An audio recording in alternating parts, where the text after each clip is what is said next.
Yung mga boss, tapos na yung server event. Ngayon meron tayong na ano, ayan, ano lang tayo, top 2. Pero maya na natin i-play. Top 2 tayo. Bali, meron akong magiging tips sa mga ano, maglalaro ng MU Origin 2 sa new server. Yan. Makakabigay tayo ng tips. Dito naman sa Wings, top 2 rin tayo. Sa Mount, top 1 tayo. Sa Spirit, top 2.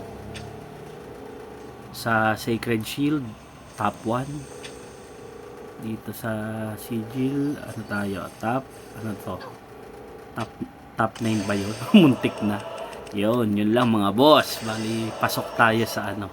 Pasok tayo sa all event ng server event. Yan.